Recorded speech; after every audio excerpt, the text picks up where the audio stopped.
ರೇಣುಕಾಸ್ವಾಮಿ ಕೊಲೆ ಕೇಸ್ಗೆ ಸಂಬಂಧಪಟ್ಟಂತೆ ಇದೀಗ FSL ಮತ್ತು DNA ರಿಪೋರ್ಟ್ಗೋಸ್ಕರ ಇಡೀ ಒಂದು ಕೇಸ್ ವೈಟ್ ಮಾಡ್ತಾ ಇದೆ. ಆ ರಿಪೋರ್ಟ್ ರೇಣುಕಾಸ್ವಾಮಿ ಕೊಲೆ ಆರೋಪಿಗಳನ್ನು ದೊಡ್ಡ ಶಿಕ್ಷೆಗೆ ಒಳಪಡಿಸಬಹುದು. ಆ ರಿಪೋರ್ಟ್ ಪ್ರಕಾರನೇ ಪ್ರೂವ್ ಮಾಡಿಬಿಟ್ರೆ, ಪ್ರಾಸಿಕ್ಯೂಷನ್ ಪ್ರೂವ್ ಮಾಡಿಬಿಟ್ರೆ ದೊಡ್ಡ ಶಿಕ್ಷೆಗೆ ಆರೋಪಿಗಳು ಒಳಗಾಗಬಹುದು. ಅಟ್ ದ ಸೇಮ್ ಟೈಮ್ ಪ್ರತ್ಯಕ್ಷದರ್ಶಿಗಳ ಹೇಳಿಕೆ ಒಂದು ಕಡೆ, ಅವ್ರ ಸಾಕ್ಷಿ, ನಾನು ಕಣ್ಣಾರೆ ಕಂಡಿದ್ದೀನಿ, ಇವನೇ ಹೊಡೆದ, ಇವನು ಹೇಳ್ದ, ಇವನು ತಳ್ಳ್ದ, ಇವನು ಗೋಡೆಗೆ ಅವ್ರ ತಲೆನ ತಾಟಿಸ್ಬಿಟ್ಟ, ಇವನು ಚುಚ್ಚಿಬಿಟ್ಟ, ಇವನು ಒದ್ದ, ಇವನು ದೊಣ್ಣೆಲ್ಲಿ ಹೊಡೆದ, ರಿಪೀಸಲ್ಲಿ ಹೊಡೆದ, ಇದೆಲ್ಲ ಇದೆಯಲ್ಲ, ಈ ಪ್ರತ್ಯಕ್ಷದರ್ಶಿಗಳ ಹೇಳಿಕೆಯ ತೂಕ ಹೇಗಿರುತ್ತೆ? ಮತ್ತು ಎಲ್ಲಕ್ಕೂ ಅಲ್ಟಿಮೇಟ್ ಆಗಿ ಪ್ರತ್ಯಕ್ಷದರ್ಶಿಗಳ ಹೇಳಿಕೆಯ ತೂಕದಷ್ಟೇ FSL ಮತ್ತು DNA ವಿಚಾರ. ಇನ್ನೊಂದು ವಿಚಾರ ಇದರಲ್ಲಿರೋದು, ಕೆಲವು ಆರೋಪಿಗಳು ಮಾತಾಡ್ಕೊಳ್ತಿರೋ ಪ್ರಕಾರ ಇಲ್ಲ ನಮ್ಮ ಬಟ್ಟೆಗಳ ರಕ್ತದ ಕಲೆ ಆಗಿರಲಿಲ್ಲ, ಪೊಲೀಸರೇ ಅನಂತರದಲ್ಲಿ ಅದನ್ನು ಬ್ಲಡ್ ಎಲ್ಲೋ ಸ್ಯಾಂಪಲ್ ತಂದುಬಿಟ್ಟು ಅಲ್ಲಿಂದ ಬಟ್ಟೆ ಮೇಲೆಲ್ಲ ಹಾಕಿ, ನಾವು ಹಾಕ್ಕೊಂಡಿದ್ದ ಬಟ್ಟೆನೇ ಯಾವುದೋ, ಅವ್ರು ತಂದಿರೋ ಬಟ್ಟೆ ಯಾವುದೋ, ಮಾಜರ್ ಮಾಡ್ಬೇಕಾದ್ರೆ ಫೋಟೋನೇ ತೆಗೆದಿಲ್ಲ, ಈ ಒಂದು ವಿಚಾರ ಕೂಡ ಇದೆ. ಹಾಗಿದ್ದಾಗ ಇಲ್ಲಿ DNA FSL ಇದರ ಮಹತ್ವ ಏನು? ಪ್ರತ್ಯಕ್ಷದರ್ಶಿಗಳ ಹೇಳಿಕೆ ಇದೆಯಲ್ಲ, ಇದು ಎಷ್ಟರ ಮಟ್ಟಿಗೆ ಈ ಒಂದು ಕೇಸಲ್ಲಿ ನಿರ್ಣಾಯಕ ಆಗಬಲ್ಲದು? ಎಲ್ಲ ವಿಚಾರಕ್ಕೆ ಸಂಬಂಧಪಟ್ಟಂತೆ ನಾನು ಡಿಬೇಟ್ ಸ್ಟಾರ್ಟ್ ಮಾಡ್ತಾ ಇದ್ದೀನಿ. ಪಾಲ್ಗೊಳ್ಳೋದಕ್ಕೆ ನಮ್ಮೊಂದಿಗೆ ಚಲಪತಿ ಸರ್ ಇದ್ದಾರೆ, ನಿವೃತ್ತ ಪೊಲೀಸ್ ಅಧಿಕಾರಿ. ಸ್ವಾಗತ ಚಲಪತಿ ಸರ್ ನಿಮಗೆ ಒಂದು ಡಿಬೇಟ್ಗೆ. ಇನ್ನೊಂದು ಕಡೆ ನಮ್ಮ ದಿಲೀಪ್ ಕುಮಾರ್ IS ಅವರು ನಮ್ಮನ್ನು ಜಾಯ್ನ್ ಆಗ್ತಾ ಇದ್ದಾರೆ. ಸ್ವಾಗತ ದಿಲೀಪ್ ಕುಮಾರ್ IS ಅವರೇ ನಿಮಗೆ ಈ ಒಂದು ಡಿಬೇಟ್ಗೆ. ಹೈಕೋರ್ಟ್ನ ವಕೀಲರಿದ್ದಾರೆ ಅವರು. ಇನ್ನೊಂದು ಕಡೆ ದಿನೇಶ್ ರಾವ್ ಅವರಿದ್ದಾರೆ, FSL ತಜ್ಞರು. ಸ್ವಾಗತ ದಿನೇಶ್ ರಾವ್ ಅವರೇ ತಮಗೆ ಒಂದು ಡಿಬೇಟ್ಗೆ. ನಮಸ್ಕಾರ ಸರ್, ಈಗ ಈ ಕೇಸ್ ಒಂದು ನಿರ್ಣಾಯಕ ಹಂತಕ್ಕೆ ಬಂದಿದೆ. ಒಂದು ದೋಷಾರೋಪ ನಿಗದಿ ವಿಚಾರ, ಆರೋಪಗಳ ಖುದ್ದು ಹಾಜರಿಗೆ ಹೈಕೋರ್ಟ್ ಒಂದು ಕಡೆ ಹೇಳಿರೋದು, ಅಂದರೆ ಕೋರ್ಟ್ ಒಂದು ಕಡೆ ಹೇಳಿರೋದು ಅವರಿಗೆ ಖುದ್ದಾಗಿ ನೀವು ಒಂದು ಹಾಜರಾಗಬೇಕಿಲ್ಲಿ ಅಂತೇಳಿ. At the same time DNA FSL eye witness, ಈ ಮೂರು ವಿಚಾರಗಳು ಇಲ್ಲಿ ಬಹಳ ಮಹತ್ವದ್ದಾಗಿದೆ ಸರ್. ಈ FSL ಅಂತ ಬಂದಾಗ ಇದಕ್ಕೆ ನಾನಾ ರೀತಿಯಲ್ಲಿ ಆರೋಪಿಗಳು ಕೂಡ ಮಾತಾಡ್ಕೊಳ್ತಾ ಇರಬಹುದು, ಅಥವಾ ಆರೋಪಿಗಳು ನಾಳೆ ದಿನ ಆರೋಪಿಗಳ ಪರ ಡಿಫೆನ್ಸ್ ಅವ್ರು ತಗೊಂಡು ಇಲ್ಲ ಈ ಥರದ್ದು FSL ಈ ಥರದ್ದಿಲ್ಲ, ಅವನ ರಕ್ತ ನಮ್ಮ ಮೇಲೆಲ್ಲ ಚಿಮ್ಮಿಲ್ಲ, ಅವನ ರಕ್ತ ಬಂದಿರೋದೇ ತಲೆ ಮೇಲೋ ಬೆರಳು ತುದಿಲೋ ರಕ್ತ ಬಂದಿರಬೇಕು, ಇವರದನ್ನು ಎಲ್ಲರ ಮೈ ಮೇಲೂ ಇದ್ದು ಬಿಡ್ತು, 17 ಜನದ ಮೈ ಮೇಲೂ ಇತ್ತು ಅನ್ನೋ ಥರ ಮಾತಾಡ್ತಾ ಇದ್ದಾರೆ. ಇವರಿಗೆ ಹೀರೋಗಳಾಗಬೇಕಾಗಿತ್ತು ಪೊಲೀಸರಿಗೆ, ನಮ್ಮ ವಿನಾಕಾರಣ ಹಿಂಗೆ ಫ್ರೇಮ್ ಮಾಡಿಬಿಟ್ಟಿದ್ದಾರೆ ಸ್ವಾಮಿ. ಬ್ಲಡ್ಡನ್ನು ಅಲ್ಲಿಂದ ಎಕ್ಸ್ಟ್ರಾಕ್ಟ್ ಮಾಡಿ ಆಮೇಲೆ ತಂದು ಬಟ್ಟೆಗಳ ಮೇಲೆಲ್ಲ ಹಾಕ್ಬಿಟ್ಟು ಈ ಕೇಸನ್ನು ನಮ್ಮನ್ನು ಈ ಥರ ಸಿಕ್ಸಿದ್ದಾರೆ. Can they argue like that? Dinesh Rao sir. ಅಲ್ಲ ರಮಕಾಂತ್, ಇದೇನಾಗುತ್ತೆ ಅಂದ್ರೆ definitely that will be one type of argument or one type of narrative. So ಈ ನರೇಟಿವ್, ಬಟ್ ಈ ನರೇಟಿವ್ ಯಾರಿಂದ ಬರುತ್ತೆ ಅನ್ನೋದು ಈಗ ದಟ್ ಈಸ್ ಮೋರ್ ಇಂಪಾರ್ಟೆಂಟ್. ಈಗ ವಿಟ್ನೆಸಸ್ ಇಂದ ಬಂತ, ಇಲ್ಲ ಸೋ ಕಾಲ್ಡ್ ಅಕ್ಯೂಸ್ಡ್ ಇಂದ ಬಂತ, ಇಲ್ಲ ಸಸ್ಪೆಕ್ಟ್ಸ್ ಅಕ್ಯೂಸ್ಡ್ ಏನ್ ಹೇಳ್ತೀವಿ ಅವರಿಂದ ಬಂತ, ಇಲ್ಲ ಇನ್ವೆಸ್ಟಿಗೇಟಿಂಗ್ ಆಫೀಸರ್ ಇಂದ ಬಂತ ಅಂತ. ಸೊ ಬಟ್ ಇದಕ್ಕೆ rebuttal will also be very interesting. ಯಾಕೆಂದ್ರೆ ಫಾರ್ ಇನ್ಸ್ಟೆನ್ಸ್ ಈಗ ನೀವೇ ಹೇಳ್ದಾಗೆ ಅಲ್ಲೇನಾದ್ರು ವಿಟ್ನೆಸಸ್ ನೋಡಿದಾರೆ, ಅವ್ರ ಬಟ್ಟೆ ಬೇರೆ ಇತ್ತು, ರಕ್ತ ಇವರೇ ಹಾಕಿದ್ರು, ಆ ಟೈಮಲ್ಲಿ ಹಾಕಿದ ಬಟ್ಟೆ ಸೀಸ್ ಮಾಡಿಲ್ಲ, that itself is a very good benefit to the so called accused. ಅದನ್ನ because if they establish that ಆ ಬಟ್ಟೆ ನಾನು ಹಾಕೊಂಡೇ ಇರ್ಲಿಲ್ಲ ಅಂದ್ರೆ I think Darshan can they open the doors normally.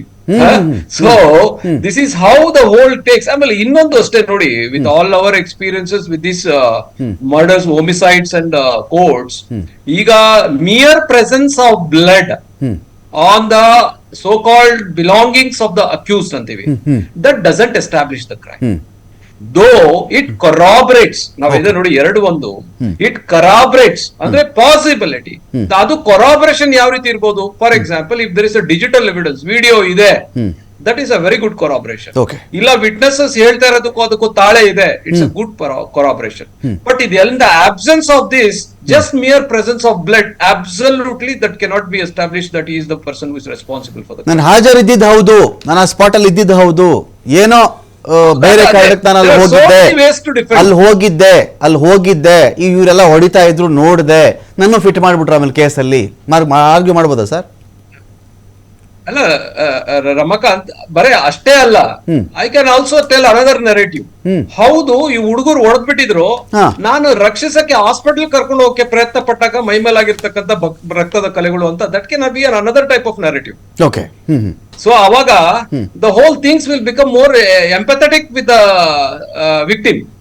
So narratives can be, ನಾನು ಅದೇ ಹೇಳಿದ್ನಲ್ಲ, ನರೇಟಿವ್ಸ್ ಕ್ಯಾನ್ ಬಿ ಚೇಂಜ್ಡ್. ಅದಕ್ಕೆ ಹೇಳೋದು ನರೇಟಿವ್, ಯಾವ ನರೇಟಿವ್ಸ್ ಕೊಡ್ತೀರಾ, rebuttal also will be very interesting always. ಅದಕ್ಕೆ ಹೇಳೋದು scientific evidences, if it has been collected in a most standard procedure follow ಮಾಡಿಕೊಂಡು plus establishing the offence with the presence of scientific evidences with reliable forensic evidence ಅಂತೀವಿ, ಅದೆಲ್ಲ ಇದ್ದಾಗ ನನ್ can escape. But ಅದರಲ್ಲಿ ಲೋಪ ಇದ್ದಾಗ, ಪ್ರೆಜುಡಿಸಸ್ ಇದ್ದಾಗ, ಆಮೇಲೆ ಅದರಲ್ಲಿ ಇನ್ಅಡಿಕ್ವೆಸಿಸ್ ಮತ್ತೆ ಇನ್ಕಂಪ್ಲೀಟ್ನೆಸ್ ಇದ್ದಾಗ, ಮತ್ತೆ ಅನ್ಸೈಂಟಿಫಿಕ್ ಇನ್ವೆಸ್ಟಿಗೇಷನ್ ಇದ್ದಾಗ, I think any smart defence can pull him out. That is not absolutely is not surprising. ಏನ್ ಸರ್ ಡಿಎನ್ಎ ರೋಲ್ ಏನ್ ಸರ್ ಇದರಲ್ಲಿ? ಡಿಎನ್ಎ ಪಾತ್ರ ಏನಿದ್ರಲ್ಲಿ ಏನ್ ಮಾಡುತ್ತೆ ಡಿಎನ್ಎ ಕೇಸಲ್ಲಿ? ಅಬ್ಸಲ್ಯೂಟ್ಲಿ ನೋಡಿ, ಡಿಎನ್ಎ ಅಂಡ್ ಆಲ್ ನೋಡಿ, ಡಿಎನ್ಎ ಮತ್ತೆ fingerprints they are all conclusive evidences. Conclusive because it is ನಮ್ಗೆ ಕೊರಾಬರೇಷನ್ ಬೇಡ. ಫಾರ್ ಎಕ್ಸಾಂಪಲ್, ಈಗ ವಿಕ್ಟಿಮ್ ನಲ್ಲಿ ಇರ್ತಕ್ಕಂತ ಕೆಲವು ಬ್ಲಡ್ ಆಗ್ಲಿ, ಇಲ್ಲ ಅವನಲ್ಲಿ ಬಿಲಾಂಗಿಂಗ್ಸ್ ಏನು, some DNAs are present on the body of the accused, ಇಲ್ಲ the belongings of the accused, that is a very good establishment of the crime. So DNA will definitely conclude. ಈಗ finger prints accused ಯಾರು ಹೇಳ್ತಿದ್ದಾರೆ, ಅದು ಅವನಿಗೆ ಹೊಡೆತಕ್ಕಂತ ಉಪಯೋಗಿಸ್ತಕ್ಕಂತ ವಸ್ತುಗಳ ಮೇಲೆ ಇದ್ದಾಗ, that is another good corroboration and more or less conclusion. ಅಂದ್ರೆ the prosecution can easily establish the crime. So ಅದಕ್ಕೆ ಡಿಎನ್ಎ ಮತ್ತೆ finger prints are all very good biological evidences. ಅದೇನಾದ್ರೂ ಇದ್ರೆ ಡೆಫಿನೆಟ್ಲಿ ಯಾವ ವಿಟ್ನೆಸಸ್ ಅವಶ್ಯಕ ಬರೋದಿಲ್ಲ. ಈವನ್ ಡಿಜಿಟಲ್ ಎವಿಡೆನ್ಸ್ ಇದೆಯೋ ಇಲ್ವೋ, that is absolutely not necessary. But once this has been establish, that definitely speaks to itself that ಈ ತರ crime ಅಪರಾಧ ನಡೆದಿದೆ, ಈ ಈಸ್ ರೆಸ್ಪಾನ್ಸಿಬಲ್ ಅಂತ ಎಸ್ಟಾಬ್ಲಿಷ್ ಮಾಡಬಹುದು. In the absence of this, ಬರೇ ವಿಟ್ನೆಸಸ್ ಸ್ಟೇಟ್ಮೆಂಟ್ ಮೇಲೆ ಏನಾದ್ರೂ ನಾವು ಈ ಕೇಸ್ ನ ನಡೆಸ್ತಾರೆ ಅಂತ ಪೊಲೀಸ್ ಅವ್ರು ಏನಾದ್ರು ಇದ್ರೆ, definitely that is not good for the case. Fine. ನನಗೆ ಚಲಪತಿ ಸರ್ ಈ ಕೇಸಲ್ಲಿ ಪೊಲೀಸರ ರೋಲ್ ಏನು ಸರ್? ಈಗ ಡಿಎನ್ಎ ವರೆಗೂ ಬಂದಿದೆ, ಇದು FSR ವರೆಗೂ ಬಂದಿದೆ ಅಂತ ಹೇಳಿದಾಗ, ಪ್ರತ್ಯಕ್ಷ ಸಾಕ್ಷಿಗಳ ವಿಚಾರ ಕಣ್ಣಾರೆ ಕಂಡೆ, ನಾನು ಇದನ್ನು ಕಣ್ಣಾರೆ ನೋಡಿದೆ ಅಂತ ಹೇಳಿದಾಗ, ಪೊಲೀಸರು ಈ ಒಂದು ಆಧಾರದ ಮೇಲೆ ಏನು ಹೆಜ್ಜೆ ಇಡ್ತಾರೆ ಕೋರ್ಟಲ್ಲಿ ಅಂತ? ನೋಡಿ, ದಂಡುಪಾಳ್ಯ ಗ್ಯಾಂಗನ್ನು ಎಡೆಮುರಿ ಕಟ್ತವ್ರು ತಾವು ಅಲ್ಲ. ಇದರಲ್ಲಿ ಒಂದೇನು ಅಂದರೆ, ಪೂರ್ತಿ ಫೈಲ್ ನೋಡಿದಾಗ ನಾವು ಕರೆಕ್ಟಾಗಿ ಇದು ಇಂತಿಷ್ಟೇ ಇದರ ಬೆಲೆ, ಹಿಂಗೆ ನಡೆಯುತ್ತೆ ಇದು ಕೇಸು, ಅಥವಾ ಹಿಂಗೆ ಆಗುತ್ತೆ ಅನ್ನೋ ಒಂದು ಊಹೆನ, ಒಂದು ಕನ್ಕ್ಲೂಷನ್ ಬರ್ಬೋದು. ನಾವು ಬರೀ ಈ TV, ನ್ಯೂಸ್ ಪೇಪರು ಅಥವಾ ಬೇರೆಯವರು ಹಿಂಗೆ ಹೇಳಿದ್ರು ಅಂತ ಹೇಳಿ ಆ ಒಂದು ಊಹಾಪೋಹದ ಮೇಲೆ ಇದು ಹಿಂಗೆ ಆಗುತ್ತೆ ಹಂಗೆ ಆಗುತ್ತೆ ಅಂದರೆ ಅದು ನಮ್ಮ ತಪ್ಪಾಗುತ್ತೆ. ಓಕೆ, ಪ್ರಾಕ್ಟಿಕಲ್ ಆಗಿ ನಾನು ಮಾತಾಡ್ತಾ ಇದ್ದೀನಿ. ಯಾವುದೇ ಒಂದು ಕೇಸ್ ಆಗಲಿ, ಇದೊಂದೇ ಕೇಸ್ಗಂತ ನಾನು ಹೇಳ್ತಾ ಇಲ್ಲ. ಪೂರ್ತಿ ಈಗ ನನಗೆ ಗೊತ್ತಿರೋ ಹಂಗೆ ಇದು ಸರಿಸುಮಾರು ಒಂದು 4,000 ಪುಟಗಳು, ಏನೋ 3,400 ಏನೋ ಪುಟ ಚಾರ್ಜ್ ಶೀಟ್ ಇದೆ ಅಂತ ಹೇಳಿ ನನಗೆ ಕೇಳ್ಪಟ್ಟಿದ್ದೀನಿ. ಇದರಲ್ಲಿ ನಿಜವಾಗಿ ಆ ಒಂದು ಪೇಪರ್ಗಳನ್ನ ನಾವು ನೋಡಿದಾಗ, ಇದು ಇನ್ವೆಸ್ಟಿಗೇಷನ್ ಯಾವ ದಿಕ್ಕಿನಲ್ಲಿ ಸಾಗಿದೆ, ಯಾವ ರೀತಿ ಇನ್ವೆಸ್ಟಿಗೇಷನ್ ಮಾಡಿದ್ದಾರೆ, ಇದು this can be made known only by the IOs who have previously conducted investigation. Okay. ಸಾಮಾನ್ಯ ಮನುಷ್ಯರು ಅಥವಾ ಅಡ್ವೊಕೇಟ್ಸು, ಪರ್ಟಿಕ್ಯುಲರ್ಲಿ ಸೀನಿಯರ್ ಅಡ್ವೊಕೇಟ್ಸು, ಅದರ ಬಗ್ಗೆ ನಾಲೆಡ್ಜ್ ಇರುವಂಥವ್ರು, ಇದು ಏನಾಗಿದೆ, ಎಲ್ಲಿ ಎಡವಿದ್ದಾರೆ ಪೊಲೀಸರು, ಎಲ್ಲಿ ತಪ್ಪು ಮಾಡಿದ್ದಾರೆ, ಎಲ್ಲಿ ಏನು ಸರಿಯಾದ ದಾರಿಲಿ ಹೋಗಿದೆ, ಎಲ್ಲಿ ಅವರು ಕ್ರಾಸ್ ರೋಡ್ ಹಿಡಿದಿದ್ದಾರೆ, ಅಥವಾ ಎಲ್ಲಿ ತಪ್ಪಾಗಿದೆ, ಎಲ್ಲಿ ಹೆಜ್ಜೆ ತಪ್ಪಾಗಿಟ್ಟಿದ್ದಾರೆ ಅಂತ senior advocate will definitely they will find out. Okay. So ಈ ಪರಿಸ್ಥಿತಿಯೊಳಗೆ, ಈ ಸ್ಟೇಜ್ನಲ್ಲಿ ನನಗೆ ಆ ಫೈಲ್ ಏನಾದರೂ ಸಿಕ್ಕಿದ್ರೆ, ನನಗೆ ಒಂದು ಸರಿಸುಮಾರು ಒಂದು ತಿಂಗಳೇ ಬೇಕಾಗುತ್ತೆ ಅದನ್ನೆಲ್ಲ ಓದಿ, ಆ ಒಂದು ಯಾವ ದಿಕ್ಕಿನಲ್ಲಿ, ಯಾವ ದೆಸೆಯಲ್ಲಿ ಏನು ಪೊಲೀಸರು ತಪ್ಪು ಮಾಡಿದಾರ, ಅಥವಾ ಆರೋಪಿಗಳು ಯಾವ ರೀತಿ ಅದನ್ನು ಆ ಒಂದು ಕೇಸ್ಗೆ ಫಿಟ್ ಆಗ್ತಾರೆ ಅಂತ ನಾವು ಖಂಡಿತವಾಗ್ಲೂ ಹೇಳ್ಬೋದು. ಓಕೆ. ಈಗ ನೀವು ಹೇಳಿದ್ರಿ ಈ DNA ಪ್ರಶ್ನೆ. DNA ಅನ್ಡೌಟೆಡ್ಲಿ, ಈಗ ತಾನೇ ಸಾಹೇಬ್ರು ಹೇಳಿದ್ರು, ದಿನೇಶ್ ಸಾಹೇಬ್ರು, ಇದೆಲ್ಲ ಹೆಂಗೆ ಅಂದರೆ, ಫಿಂಗರ್ ಪ್ರಿಂಟು, DNA, ಈ CCTV ಫುಟೇಜು, ಇದೆಲ್ಲ ಏನು ಅಂದರೆ ಈ ತನಿಖೆಗೆ ಮುದ್ರೆ ಹೊಡೆಯುವಂಥ ಕೆಲಸ ಮಾಡುತ್ತೆ. ಓಕೆ.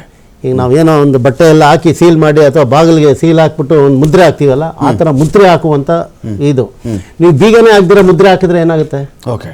ಆ ಬೀಗ ಹಾಕಿದಾರೋ ಇಲ್ವೋ, ಬಟ್ಟೆ ಎಲ್ಲ ಸುತ್ತಿದಾರೋ ಇಲ್ವೋ, ಬಟ್ಟೆ ಹೊಲ್ದಿದಾರೋ ಇಲ್ವೋ, ಅದನ್ನ ನಾವು ನೋಡಬೇಕು. ಓಕೆ.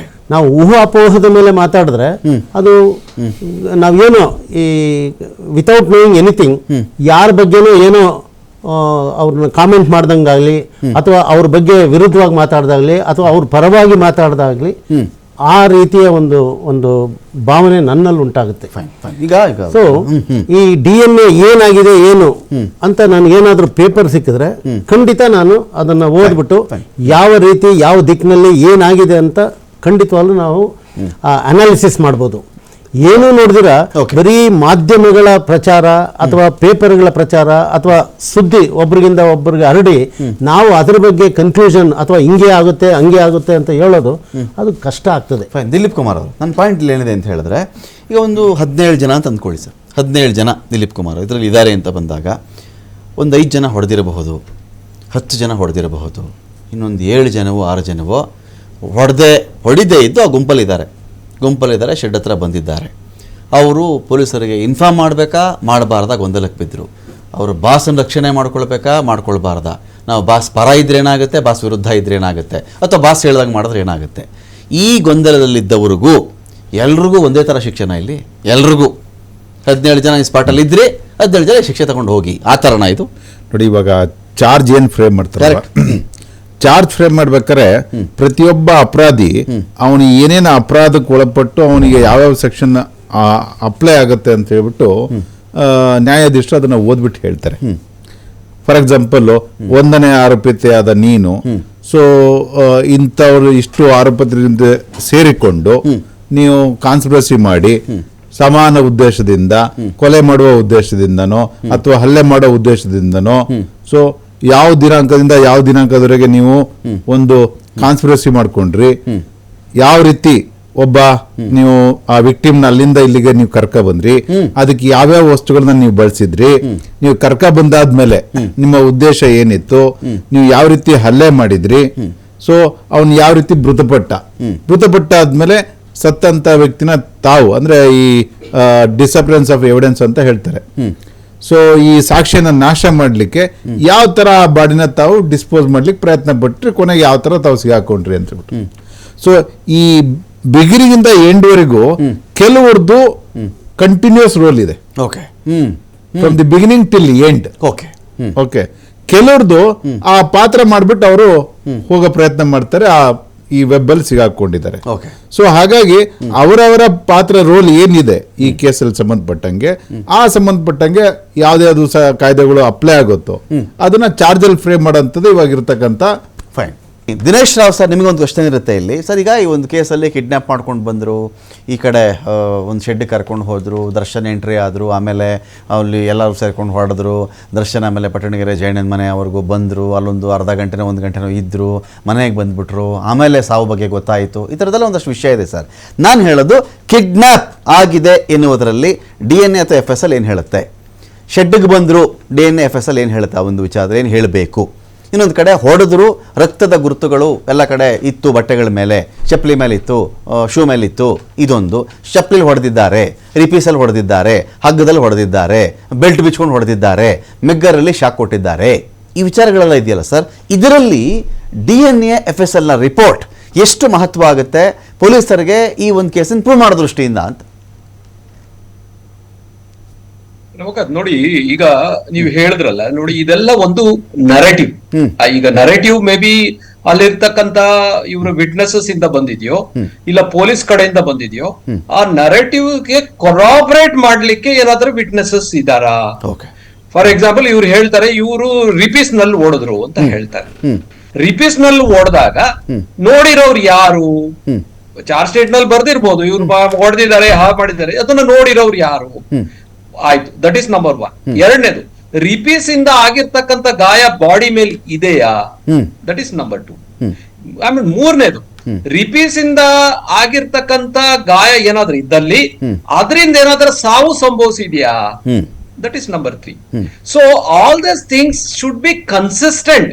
ಮತ್ತೆ ಈಗ ಸಾವು ಸಂಭವಿಸಿದೆ ಅಂತ ಹೇಳಿದಾಗ ಈಗ ದೆನ್ ರಿಪೀಸ್ ಇನ್ ನೋಡಿರೋದು ಅದಕ್ಕೆ ಏನಾದ್ರೂ ಎವಿಡೆನ್ಸ್, ಅದ ನಂತರ ಇವ್ರ ಬಟ್ಟೆ ಮೇಲೆ ಇರ್ತಕ್ಕಂಥ ನೋಡಿ ರಕ್ತದ ಕಲೆಗಳು, ನಾನು ಮೊದಲೇ ಹೇಳಿದೆ, near presence of blood can never establish a crime, but it is a very good corroboration for the so called crime. So ಅದನ್ನ that should be supported with other evidences. So ಹೀಗೆ ಯಾವುದೇ ಒಂದು ಆಕ್ಟ್ ಇವರ ಮೇಲೆ ಈಗ ನೋಡಿ ಈ ಕೇಸಲ್ಲಿ ರೇಣುಕಾ ಸ್ವಾಮಿಗ ದರ್ಶನ್ ಇಬ್ರು ಒಬ್ಬರೇ ಇದ್ದಾಗ ಈ ತರ ಮರ್ಡರ್ ನಡೆದಿದ್ರೆ ಇಷ್ಟು ಕಷ್ಟ ಆಗ್ತಿರ್ಲಿಲ್ಲ. ಬಟ್ ಇಲ್ಲಿ ಈಗ ಫಾರ್ ಎಕ್ಸಾಂಪಲ್ ಎಷ್ಟು ಗಂಟೆಗೆ ಕರ್ಕೊಂಡ್ ಬಂದ್ರು, ಎಷ್ಟು ಗಂಟೆಗೆ ಸತ್ತ ಅಂದ್ರೆ ಫಾರ್ ಎಕ್ಸಾಂಪಲ್ 2-3 ಅವರ್ಸ್ ಏನಾದ್ರು ಅನ್ಕೊಳ್ಳಿ. ಈ 2-3 ಅವರ್ಸ್ ಅಲ್ಲಿ ಕಂಟಿನ್ಯೂಸ್ ಹೊಡೆದ್ರ, ಆಮೇಲೆ 2-3 ಅವರ್ಸ್ ಅಲ್ಲಿ ಆ ಟೈಮ್ ಅಲ್ಲಿ ದರ್ಶನ್ ಆ ಜಾಗದಲ್ಲಿ ಇದ್ದಿದ್ದಕ್ಕೆ ಏನಾದ್ರೂ ಎವಿಡೆನ್ಸ್ ಇದೆಯಾ, ಇಲ್ಲ ಬರೇ ವಿಟ್ನೆಸಸ್ ನೋಡಿ, ವಿಟ್ನೆಸಸ್ ಸ್ಟೇಟ್ಮೆಂಟ್ಸ್ ಇವತ್ತು ಇರುತ್ತೆ, ನಾಳೆ ಹಾಸ್ಟೈಲ್ ಆಗ್ತಾರೆ, that is a well known fact. But ಅದಕ್ಕೆ that's why reliable forensic evidences ಅಂತೇವೆ. ಸೊ ಏನಾದ್ರೂ ಡಿಜಿಟಲ್ ಎವಿಡೆನ್ಸ್, ಸಿಸಿಟಿವಿ ಎವಿಡೆನ್ಸಸ್, ಇಲ್ಲ ಮೊಬೈಲ್ ಕಾಲ್ ಡಂಪಿಂಗ್ ರೆಕಾರ್ಡ್ಸ್, ಈ ತರ ಎಲ್ಲ ಏನಿದೆಯಾ, ಸೊ ಇದನ್ನೆಲ್ಲ ಏನಾದ್ರೂ ಕನ್ಸಿಸ್ಟೆಂಟ್ ಆಗಿ ಇನ್ವೆಸ್ಟಿಗೇಟಿಂಗ್ ಆಫೀಸರ್ ಏನಾದ್ರೂ ಮಾಡಿದ್ದಲ್ಲಿ then the establishing for the Darshan presence and his act on in the crime ಅನ್ನೋದು ಸಾಬೀತ್ ಮಾಡಬಹುದು.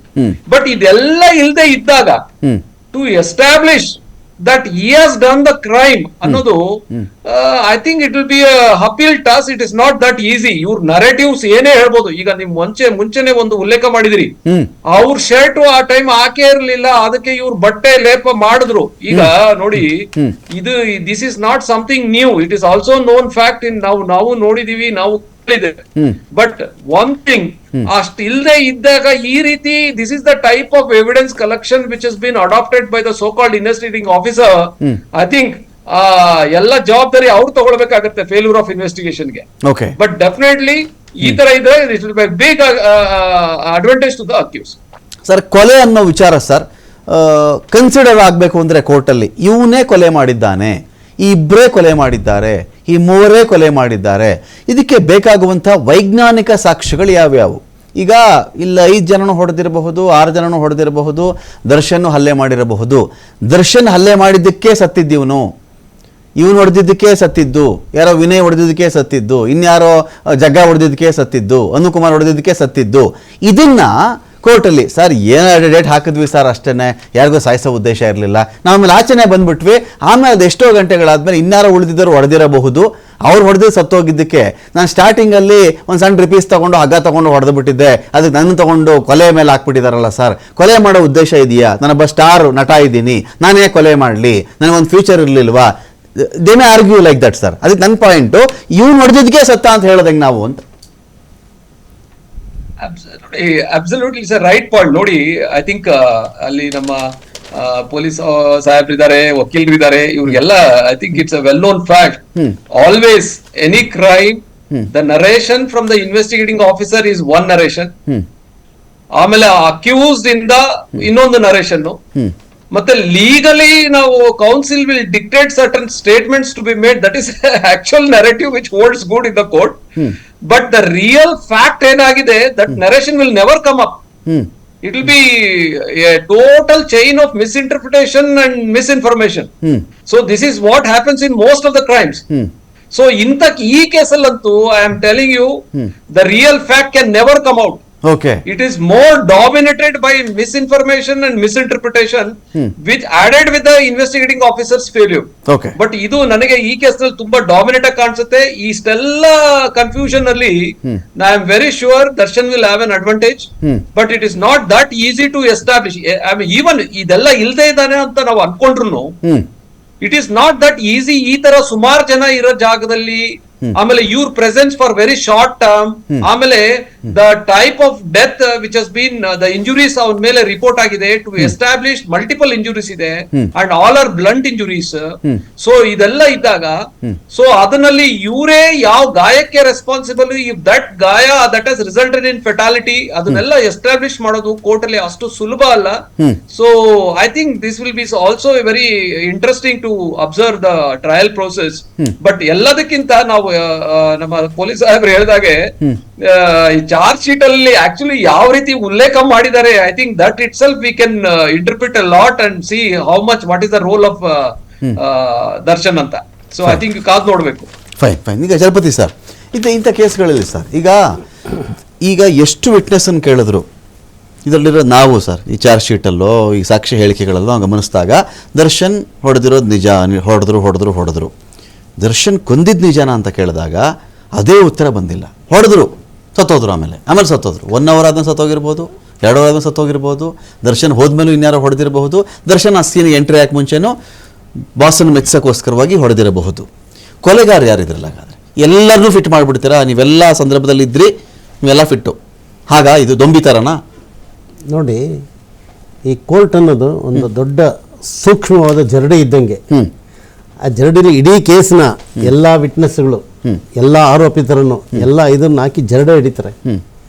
ಆ ಜರಡೆ ಹಿಡಿಯುವಂಥದ್ದೇ ವಿಚಾರಣೆ, ಆರ್ಗ್ಯುಮೆಂಟ್. ಓಕೆ, ಅಲ್ಲಿ ನಮಗೆ ಏನಾಗುತ್ತೆ ಅಂದರೆ, ನಿಜವಾದ ವ್ಯಕ್ತಿ, ಈಗ ಇದರಲ್ಲೂ ಅಷ್ಟೇ, ನೀವು ಆಗಲೇ ಸೂಕ್ಷ್ಮವಾಗಿ ಹೇಳಿದ್ರಿ, ನಾನು ಗಮನಿಸ್ತಾ ಇದ್ದೀನಿ ನೀವು ಮಾತಾಡೋದ್ರಲ್ಲೂ ಸೂಕ್ಷ್ಮವಾಗಿ ಹೇಳಿದ್ರಿ, ಯಾರ ಒಳಗೆ ಯಾರ ಏಟಿಗೆ ಅವನು ಸತ್ತ. That is very important, very important in any case. Darshan ಕೇಸ್ಗಂತ ನಾನು ಮಾತಾಡ್ತೀನಿ, ಯಾವುದೇ ಕೊಲೆ ಕೇಸ್ನಲ್ಲಿ ಯಾವ ಏಟಿನಿಂದ, ಯಾರು ಹೊಡೆದ ಏಟಿನಿಂದ ಯಾತಕ್ಕಾಗಿ ಅವನು ಮರಣ ಹೊಂದಿದ, ದಟ್ ಈಸ್ ಮೋರ್ ಇಂಪಾರ್ಟೆಂಟ್. ಅದಕ್ಕೆ ಸಹಾಯಕವಾಗಿ ಅವನಿಗೆ ಪೂರಕವಾಗಿ ಸಹಾಯ ಮಾಡಿದವರು ಆ ಕ್ರೈಮ್ಗೆ ಭಾಗಿಯಾಗ್ತಾರೆ. ಓಕೆ, ಆದರೆ ಅವರ ಪಾತ್ರಗಳು ಏನು, ಇದರಲ್ಲಿ ಒಂದು ಸಣ್ಣ ಎಕ್ಸಾಂಪಲ್, ಇದರಲ್ಲಿ ನಾನು ಅದೇ ನೋಡಿದ್ರೆ 364 ಕಿಡ್ನಾಪಿಂಗ್ ಹಾಕಿದ್ದಾರೆ. ನಾನು ಸೂಕ್ಷ್ಮವಾಗಿ ಹೇಳ್ಬೇಕಾದ್ರೆ, ಕಿಡ್ನಾಪ್ ಅಂದ್ರೆ ಏನು ಇದು ತೆಗೆದು ಡೆಫಿನೇಷನ್ ಓದಿ, ನೀವು ಮೊಬೈಲಲ್ಲೇ ತೆಗೆಯಲಿ 364 ಡೆಫಿನೇಷನ್. ನಿಮಗೆ ಗೊತ್ತಿಲ್ದ್ರೇನೆ ನಿಮ್ಮನ್ನ ಒತ್ಕೊಂಡು ಹೋಗುವಂಥದ್ದು ಅಥವಾ ಬಲವಂತವಾಗಿ ಹಿಡ್ಕೊಂಡು ಹೋಗುವಂಥದ್ದು, ಕ್ಯಾರಿ ಔಟ್ ಆಗುವಂಥದ್ದು ಅಂತ ನಾನು ಹೇಳಬಲ್ಲೆ. ಅವನು ಚಿತ್ರದುರ್ಗದಿಂದ ಬೆಂಗಳೂರು ತನಕ ಕಿಡ್ನಾಪ್ ಮಾಡಿದ್ರೆ ಅವನು ಎಷ್ಟು ರಸ್ತೆಯಲ್ಲಿ ಕಿರ್ಚೋಬೇಕಾಗಿತ್ತಲ್ಲ, ಅಥವಾ ಕಾಫಿ ಗೀಫಿ ಸಂಚು ಮಾಡಿದ್ರೆ ನೀನು ಅಲ್ಲಿ ಬಾಸನ್ ತೋರಿಸ್ತೀನಿ ಬಾ, ಅವ್ರನ್ನ ತೋರಿಸ್ತೀನಿ ಬಾ, ಇವ್ರನ್ನ ತೋರಿಸ್ತೀನಿ ಬಾ ಅಂತ ಹೇಳಿ that comes under 120B, not as 364. ಏನು ಮಾತಾಡ್ತೀರಾ ನೀವು? ನಾನು ಟೆಕ್ನಿಕಲ್ ಮಾತಾಡ್ತಾ ಇದ್ದೀನಿ, ನಾನು ಈ ಕೇಸಿನ ಬಗ್ಗೆ ಮಾತಾಡ್ತಾ ಇಲ್ಲ. ನೀವು ಈಗ ನಾನು ನಿಮ್ಮನ್ನ ಎಳ್ಕೊಂಡು ಹೋಗ್ತೀನಿ, ನಾನು ಕಿಡ್ನಾಪ್ ಮಾಡ್ಬೇಕು, ನಿಮ್ಮನ್ನ ಕೊಲೆ ಮಾಡ್ಬೇಕು, ನಾನು ಎಳ್ಕೊಂಡು ಹೋಗ್ತೀನಿ, ನೀವು ಕಿರ್ಚಲ್ವಾ? ಕಿರಿಸ್ತೀರಾ ಇಲ್ವಾ? ಯಾರೋ ಹಿಡ್ಕೊಂಡು ಹೋಗ್ತಾನೆ, ಕಾಪಾಡ್ರಪ್ಪ ನನಗೆ ಅಂತ ಮಾತಾಡ್ತೀರಾ ಇಲ್ವಾ? ಕಿಡ್ನಾಪ್ಗಿಂತ ನೀವು ಕ್ರಿಮಿನಲ್ಸ್ ಒಳಸಂಚು ಅನ್ನೋದು ಕಡಿಮೆ ಅಂತ ಹೇಳ್ತೀರಾ ನೀವು? 120B ಬಹಳ ಕಡಿಮೆ ಸಂಚದು, ಕಿಡ್ನಾಪ್ ಆದ ದೊಡ್ಡ ಸಂಚು ಅಂತನಾ? ಅದಕ್ಕೆ punishment 120B is more powerful Dhan 364. ನಿಮಗೆ ಇಷ್ಟು ಗೊತ್ತಿರಲಿ. ಓಕೆ, ಸರಿ. ಇದು ಈ ಕಾನೂನು ಅರಿವಿದ್ದವ್ರಿಗೆ ಮಾತ್ರ ಗೊತ್ತಾ. 364 ವೆರಿ ವೆರಿ ಸ್ಪೆಸಿಫಿಕ್. ನಿಮ್ಮ ನಾಲೆಡ್ಜ್ ಇಲ್ದರ, ನಿಮ್ಮನ್ನ ಇದಿಲ್ದರ ಕಿಡ್ನಾಪ್ ಮಾಡುವಂತಂದ್ರೆ ಬಲವಂತವಾಗಿ ನಿಮ್ಮನ್ನ ಎತ್ತಾಕೊಂಡು ಹೋಗುವಂಥದ್ದು. ಆ ಬಲವಂತವಾಗಿ ಎತ್ತಾಕೊಂಡು ಹೋಗಿಲ್ಲ, ನನ್ನ ಅನಿಸಿಕೆ ಇದು. ಯಾಕಂದ್ರೆ ನಾನು ಪೇಪರ್ ನೋಡಿದಾಗ ನಾನು ಕರೆಕ್ಟಾಗಿ ಹೇಳಬಲ್ಲೆ ಇದು ಏನಾಗಿದೆ ಏನು ಅಂತ ಹೇಳಿ ನಾನು ಕರೆಕ್ಟಾಗಿ ಮಾತಾಡಬಲ್ಲೆ. ಆದ್ರೂ ಪೇಪರ್ ನೋಡಿದ್ರೇ ನಾನು ಮಾತಾಡ್ತಾ ಇದ್ದೀನಿ.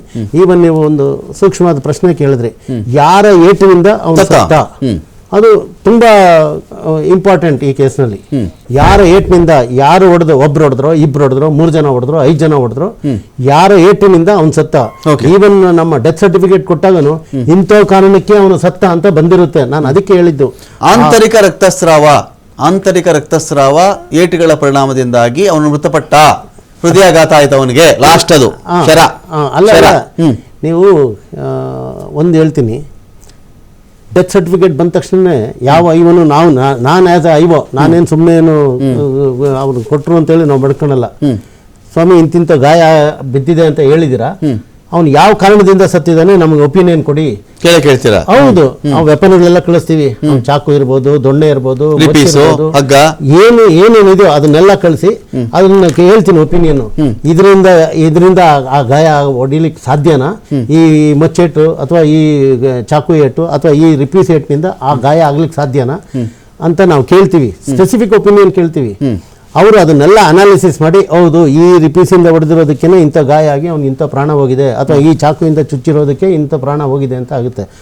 ಅದನ್ನ ನಾವು ನೋಡ್ದಿರಾ ನಾವು ವಿನಾಕಾರಣ ನಾನು ಐವೋ ಮೇಲೂ ಅನುಮಾನ ಅಲ್ಲ, ವಿನಾಕಾರಣ ನಾನು ಡಿಸ್ಕಸ್ ಮಾಡ. ಯಾಕಂದ್ರೆ ನಾನು ಎಷ್ಟೋ ಕೇಸ್ನಲ್ಲಿ ಐವೋ ಆಗಿದ್ದನು.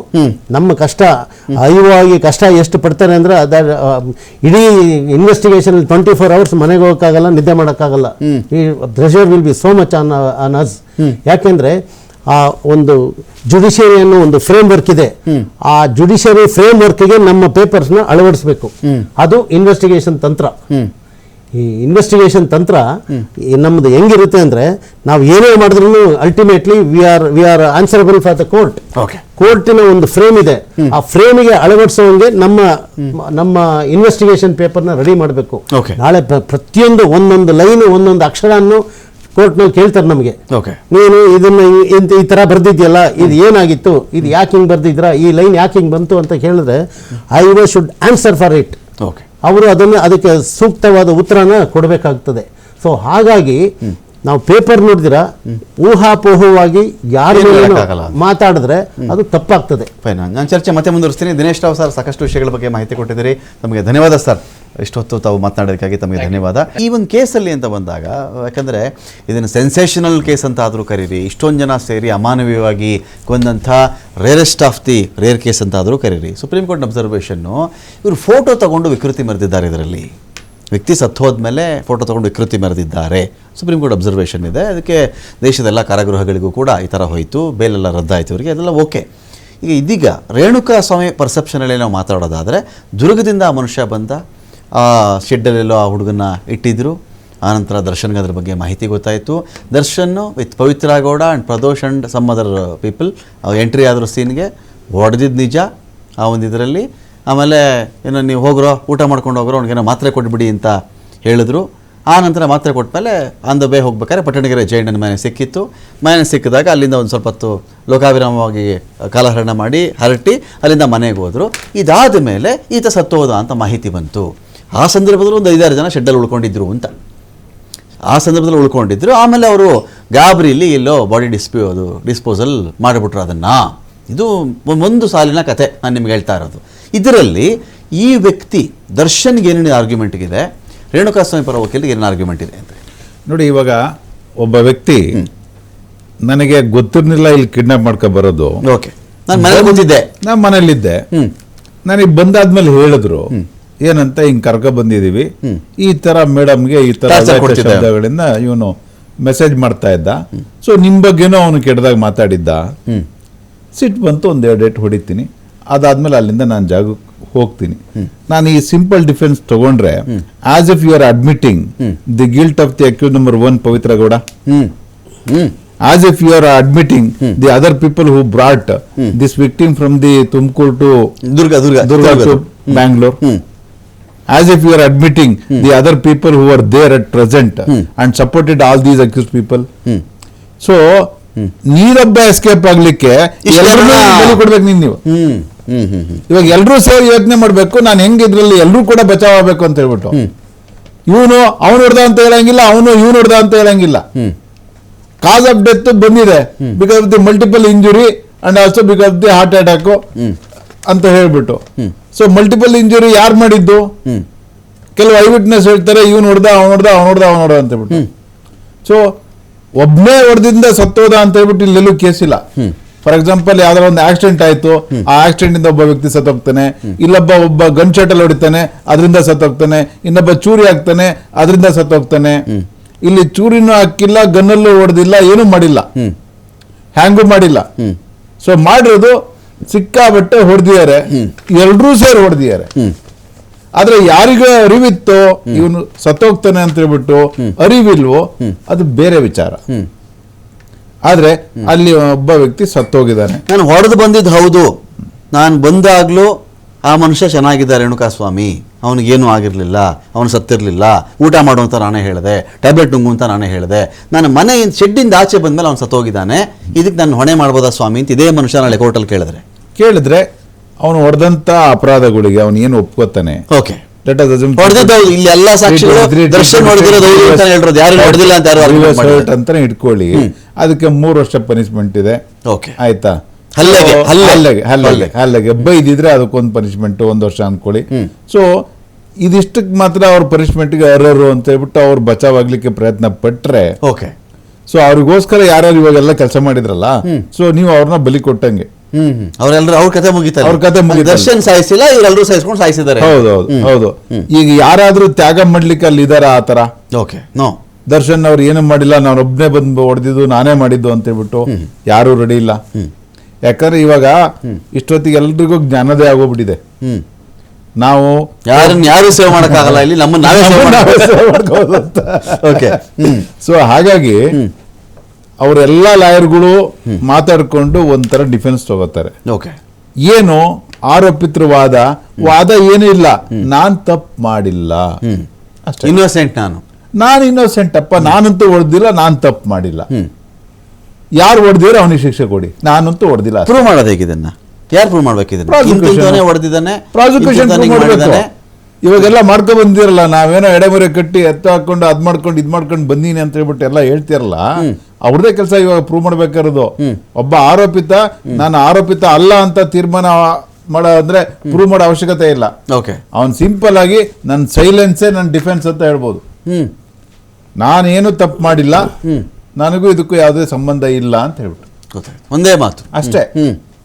ಸೊ ಈ ವ್ಯಕ್ತಿ ಇವರೆಲ್ಲರೂ ಸೇರ್ಕೊಂಡು ಈ ಜಾಗದಲ್ಲಿ ಇವರಿಗೆ ಹಲ್ಲೆ ಮಾಡಿ, ಈ ತರ ಹಲ್ಲೆ ಮಾಡಿಬಿಟ್ಟು ಇವರು ಕೊಲೆ ಮಾಡಿದ್ದಾರೆ ಅಂತ ಹೇಳ್ಬಿಟ್ಟು ಪ್ರೂವ್ ಮಾಡೋ ಅಂತ ಬಂದಿರೋದು ಇವಾಗ ಪ್ರಾಸಿಕ್ಯೂಷನ್ ಅವರಿಗೆ. ಪ್ರಾಸಿಕ್ಯೂಷನ್ ಎಲ್ಲಾ ಸಾಕ್ಷಿಗಳನ್ನ ಹಿಡ್ಕೊಂಡು from the beginning till end. So ಈ ಆರೋಪಿತರ ಮೇಲೆ ಇರತಕ್ಕಂಥ ಎಲ್ಲಾ ರೀತಿ ದೋಷಾರೋಪಣೆಯನ್ನ ಪ್ರೂವ್ ಮಾಡೋ ಜವಾಬ್ದಾರಿ ಪ್ರಾಸಿಕ್ಯೂಷನ್ ಇದೆ. ಸೊ ಹಾಗಾಗಿ ನಾವೇನ್ ಹೇಳ್ತೀವಿ, ಒಬ್ಬ ವ್ಯಕ್ತಿ ಇದೇ ತರ ಡಿಫೆನ್ಸ್ ತಗೊಳ್ಳಿ ಅಂತ ಹೇಳಕ್ಕಾಗಲ್ಲ. ಆ ತರ ಏನಾದ್ರು ತಗೊಂಡ್ರೆ ಅದು ಮೂರ್ಖತನ.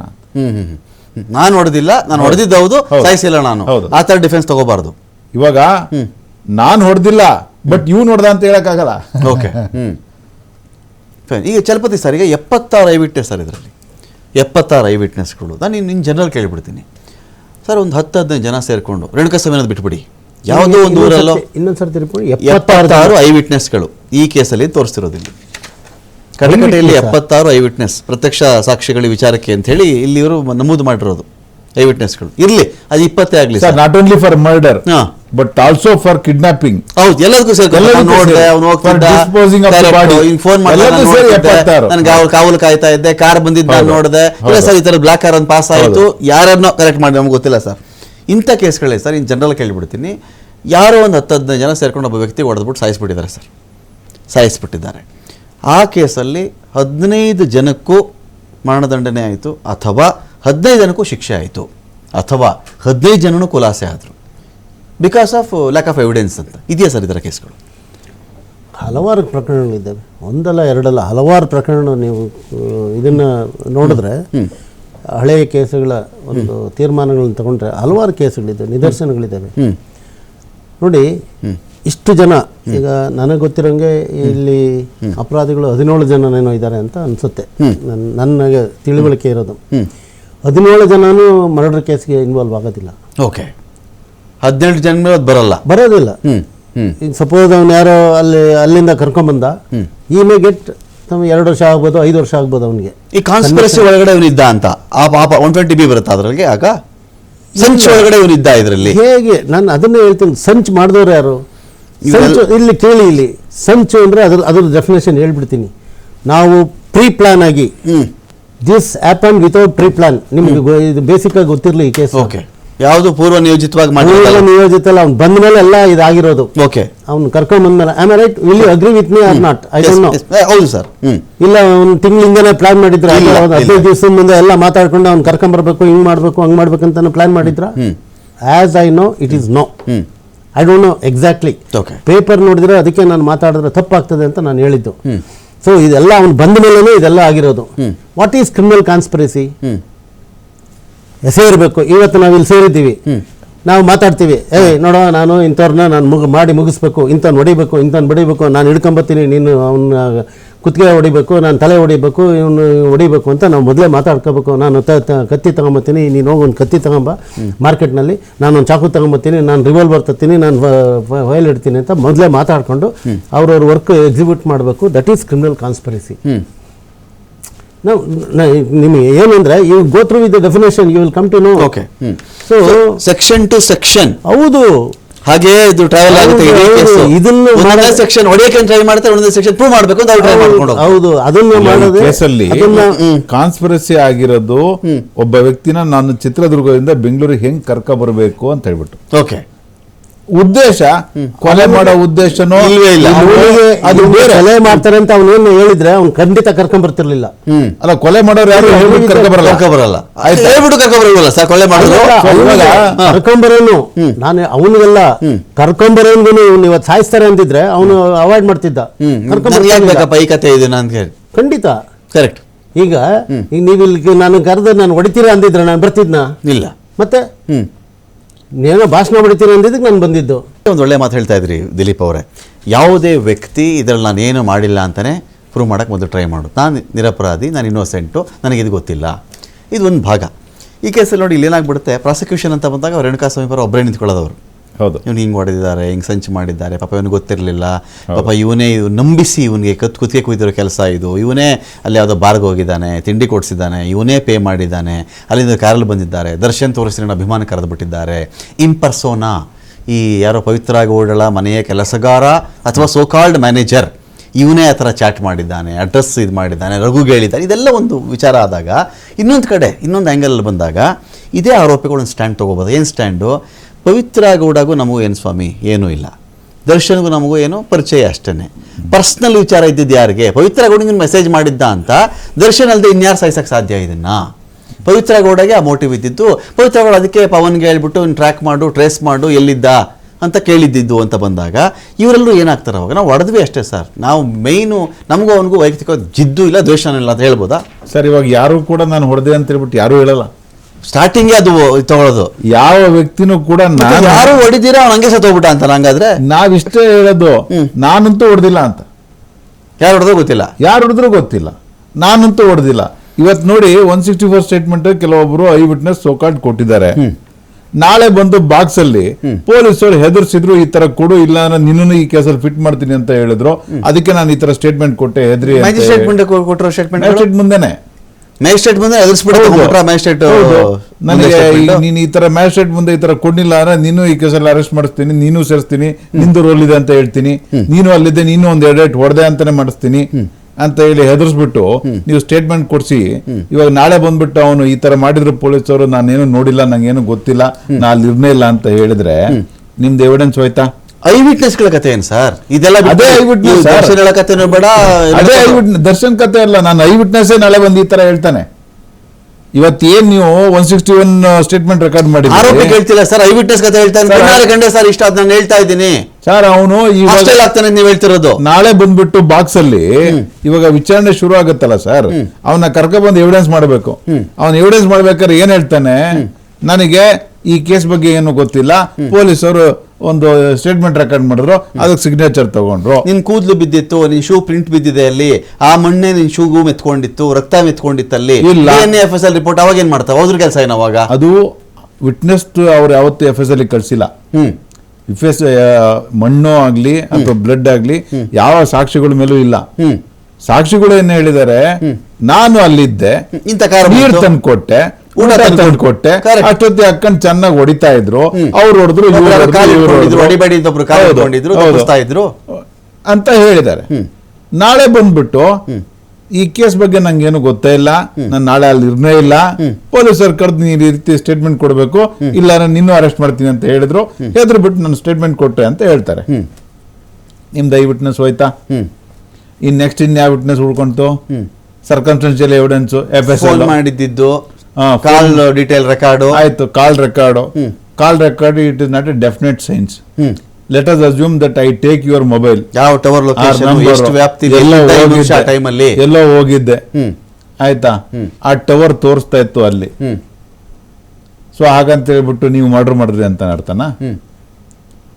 ಅಲ್ಲ. ನೀವು ಮಣ್ಣು ಮೆತ್ಕೊಂಡಿತ್ತು ಶೂಸ್ಗೆ, ಆ ಮಣ್ಣು ನಾವು ತಂದ್ಬಿಟ್ಟು FSL ಕಳ್ಸಿದೀವಿ, ಇದೇ ಆಯ್ತು ಅಂತ ಹೇಳ್ಬಿಟ್ಟು ಇವಾಗ ಅದನ್ನ ಟ್ಯಾಂಪರ್ ಮಾಡಕ್ ಆಗಲ್ವಾ? ಆ ಮಣ್ಣು ತಂದ್ಬಿಟ್ಟು ಶೂಸಿಗೆ ಒರೆಸ್ಬಿಟ್ಟು ಮಾಜರ್ ಮಾಡ್ಬಿಟ್ಟು ನೀವು FSL ಕಳ್ಸಿದ್ರೆ ಟ್ಯಾಂಪರ್ ಮಾಡಕ್ ಆಗಲ್ವಾ? ಬ್ಲಡ್ ಇತ್ತು ಈ ಕೇಸಲ್ಲಿ ಹೇಳಿ, ಆ ಹುಡುಗ ಹಂಗಿದ್ದಾನೆ, ಯಾರಿಗಾರ ಹೊಡೆದ್ರೆ ರೀಪೀಸಲ್ಲಾಗ್ಲಿ, ಹಗ್ದಲ್ಲಾಗ್ಲಿ, ಕೈಯಲ್ಲಾಗ್ಲಿ ರಕ್ತ ಚಿಮ್ಮುತ್ತಾ ಹೇಳಿ, ರಕ್ತ ಚಿಮ್ಮುತ್ತಾ? ಕತ್ತಿಲೇನಾದ್ರು ಕಡಿದ್ರೆ, ಚಾಕು ಹಾಕಿದ್ರೆ, ಅಂತ ಸಂದರ್ಭದಲ್ಲಿ ನಿಮಗೆ ರಕ್ತ ಚಿಮ್ಮುವಂತ ಸಾಧ್ಯತೆ ಇದೆ. ಇಲ್ಲ ಅಂದ್ರೆ ನಿಮಗೆ ಬಾಸುಂಡೆ ಬರೆ ತರ ಬಂದ್ಬಿಟ್ಟು ರೆಡ್ಡಿಶ್ ಆಗಿ ಈ ತರ ಬರುತ್ತೆ, ರಕ್ತ ನಿಮಗೆಲ್ಲೂ ಚಿಮ್ಮೋದಿಲ್ಲ. ಇಲ್ಲಿರ್ತಕ್ಕಂಥ ಸಾಕ್ಷಿಗಳು ನೋಡಿದ್ರೆ ಎಲ್ಲ ರಕ್ತ ಚಿಮ್ಮಿ ನಿಮಗೆ ಶರ್ಟ್ ಮೇಲೆ ಹರಿತು ಅಂತ ಹೇಳ್ಬಿಟ್ಟು, ಪ್ಯಾಂಟ್ ಮೇಲೆ ಹರಿತು, ಪ್ಯಾಂಟ್ ಮೇಲೆ ಬೂಟ್ ಮೇಲೆ ಇತ್ತು ಅಂತ. ಹಾ, ಅಂದ್ರೆ ಅವನ್ನ ತಬ್ಬಿಡ್ಕೊಂಡು ಅವರು ಉಳ್ಳಾಡಿದ್ರ ವಿಕ್ಟಿಮ್ನ, ಇಲ್ಲ ತಾನೆ. ಸೊ ನೀವು ಒಬ್ಬ ಈ ಕೇಸಿನ ಆಗ್ಬಿಟ್ಟು ನಾನ್ ಪ್ರೂವ್ ಮಾಡ್ಬೇಕಾಯ್ತು ಈ ಅಪರಾಧಿ ಮೇಲೆ ಇವನು ಇದ್ದ ಇವನು ಹೊಡೆದ ಅಂತ ಹೇಳ್ಬಿಟ್ಟು, ಅದಕ್ಕೋಸ್ಕರ ನಾನು ಈ ಸ್ಯಾಂಪಲ್ ನ ಕಳ್ಸಿದೀನಿ FSL ಗೆ, ಇಲ್ಲಿ ರಕ್ತದ ಕಲೆ ಇತ್ತು ಅಂತ ಹೇಳ್ಬಿಟ್ಟು ಡಿಸ್ಪ್ರೂವ್ ಮಾಡೋದು ನೀವು ಮಾಡಿ. FSL ರಿಪೋರ್ಟ್ ಬಂದಿದೆ, DNA ರಿಪೋರ್ಟ್ ಬಂದಿದೆ. The blood found in the shirt of the so and so accused is that of the victim ಅಂತ ಹೇಳ್ಬಿಟ್ಟು, ಆಯ್ತಾ. ನನ್ನ ಏನು ನಾನು I am able to establish the mahazar is been done with regard to the seizure of the MO material object, ಏನು shirt pant shoes ಎಲ್ಲ blood sample ನಾನು collect ಮಾಡ್ಬಿಟ್ಟು ಅದಕ್ಕೊಂದು ಮಾಜರ್ ಮಾಡ್ಬಿಟ್ಟು FSL ಕಳ್ಸಿದೀನಿ.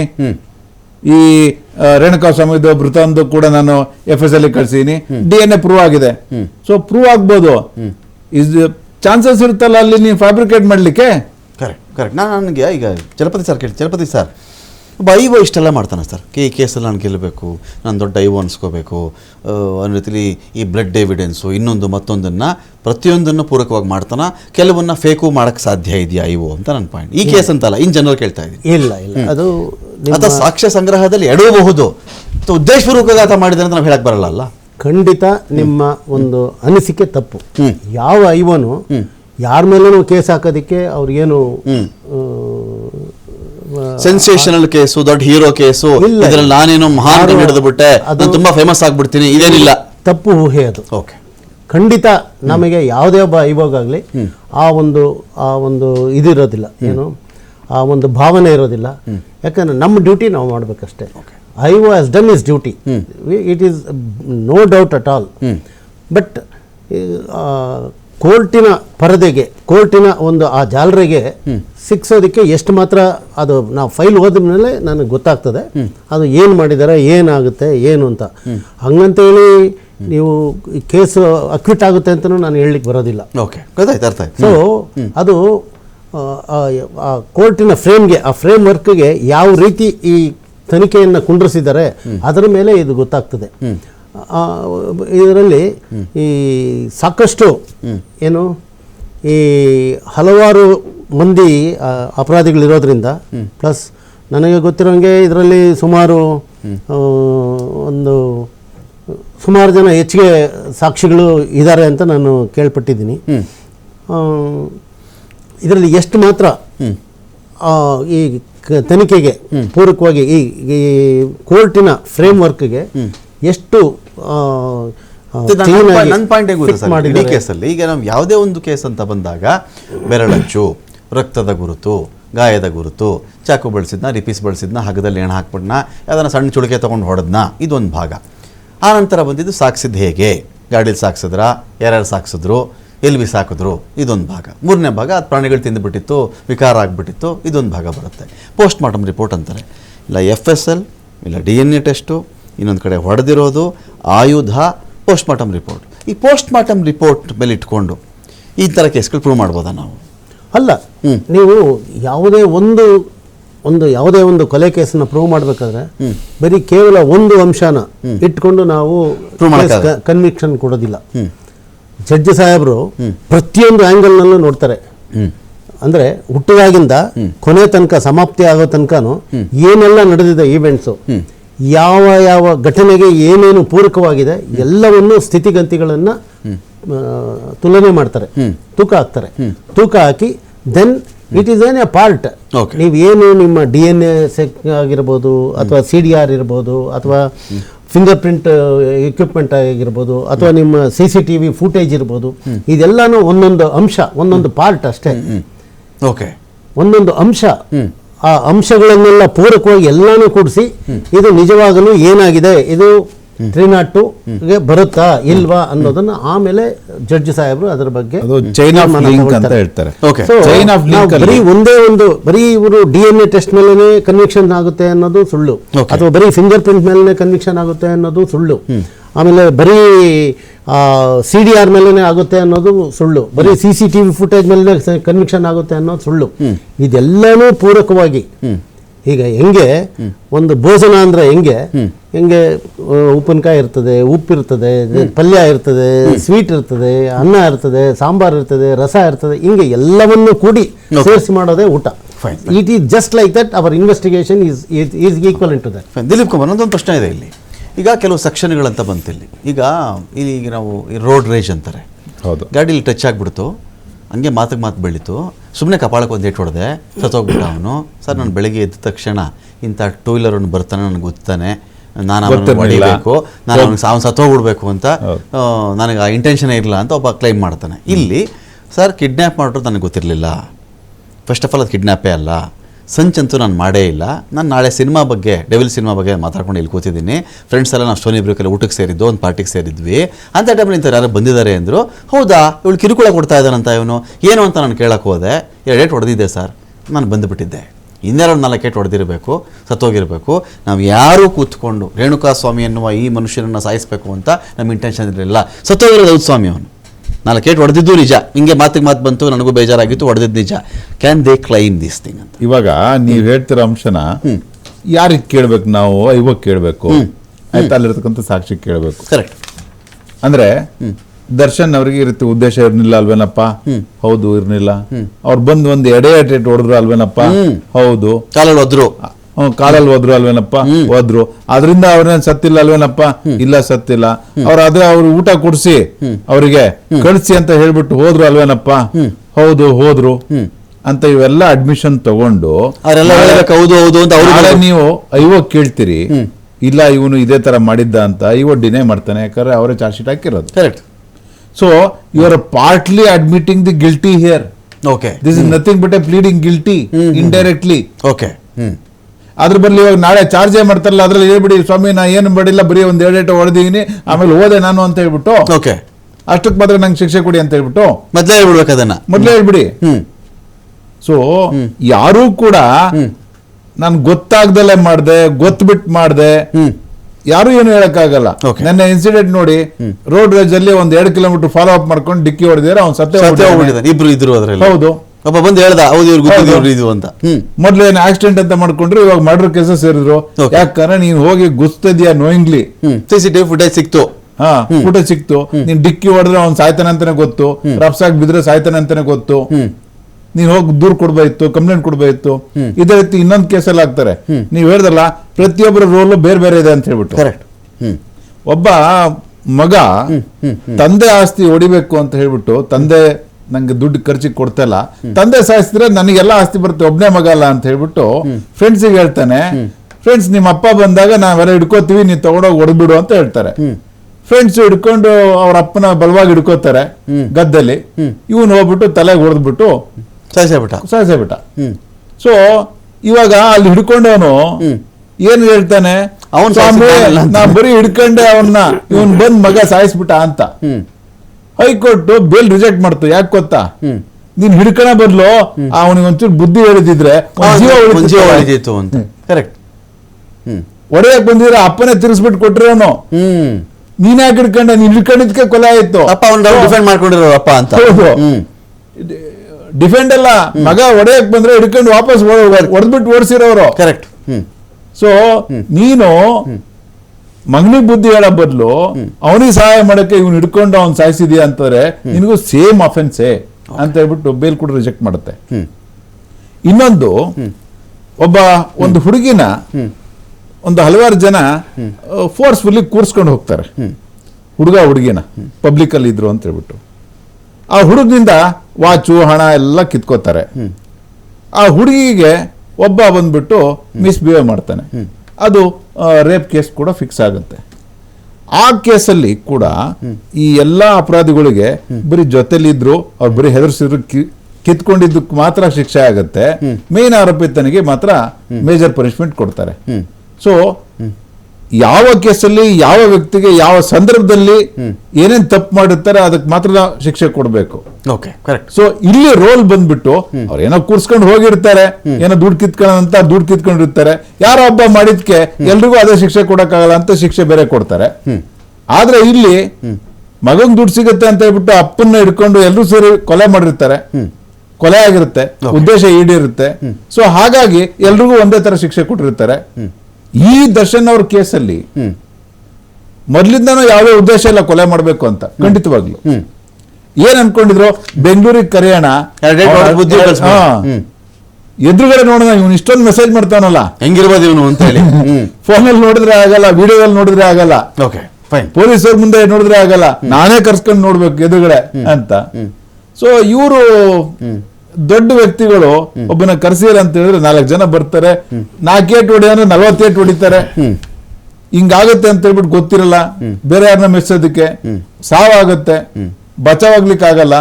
ಈ ತರ ಒಂದು ಸುಳಿಯಲ್ಲಿ ಇವಾಗ ಸಿಗಾಕೊಂಡು ಈ ಕೇಸ್ ಆಗಿರೋದು. Thank you Dileep Kumar IS ಅವರೇ, ಥ್ಯಾಂಕ್ ಯು ಚಲಪತಿ ಸರ್. ಸಾಕಷ್ಟು ವಿಷಯಗಳ ಬಗ್ಗೆ ಇಲ್ಲಿ ಮಾತಾಡಿದ್ದೀರಿ, ಸಮಯ ಸಾಲದಿಂಥ ವಿಚಾರಗಳ ಬಗ್ಗೆ ಮತ್ತೊಮ್ಮೆ ಇದ್ರ ಬಗ್ಗೆ ಮಾತಾಡೋಣ. ಈ ಕೇಸ್ಗೆ ಸಂಬಂಧಪಟ್ಟದ್ದು ಇದೀಗ ಆಲ್ಮೋಸ್ಟ್ ಸಾಕ್ಷಿಗಳ ವಿಚಾರ, ಅದರಲ್ಲೊಂದಷ್ಟು ವೆಯ್ಟ್ ಮಾಡಲಾಗ್ತಾ ಇದೆ, DNA FSL ರಿಪೋರ್ಟ್ಗೋಸ್ಕರ ವೆಯ್ಟ್ ಮಾಡಲಾಗ್ತಾ ಇದೆ. ಇನ್ನು ಉಳಿದಿರೋದೇನಿದ್ರು ಕೂಡ ಟ್ರಯಲ್ ಶುರುವಾಗುವುದು ಎಲ್ಲರೂ ಕಾಯ್ತಾ ಇದ್ದಾರೆ. ಇದು ಏನೋ ದರ್ಶನ್ ಈ ಕೇಸಲ್ಲಿದ್ದಾರೆ, ಇನ್ನೊಂದು ಮತ್ತೊಂದು ಅಂತ ಅಲ್ಲ. ಈ ಒಂದು ಕೇಸು ಸಮಾಜಕ್ಕೂ ಒಂದು ಪಾಠ. ನಾನು ಬಲಿಷ್ಠ, ನಾನು ಬಲಾಢ್ಯ, ನಾನೇ ಪ್ಯಾರಲಲ್ ಕೋರ್ಟು, ನಾನೇ ಪ್ಯಾರಲಲ್ ಜುಡಿಷಿಯರಿ, ನಾನೇ ಪ್ಯಾರಲಲ್ ಪೊಲೀಸ್ ಸ್ಟೇಷನ್ನು, ನಂದೇ ಪ್ಯಾರಲಲ್ ಗೌರ್ನಮೆಂಟು ಅಂತ ಹೇಳಿ ಯಾರೂ ಬಿಹೇವ್ ಮಾಡಬಾರದು.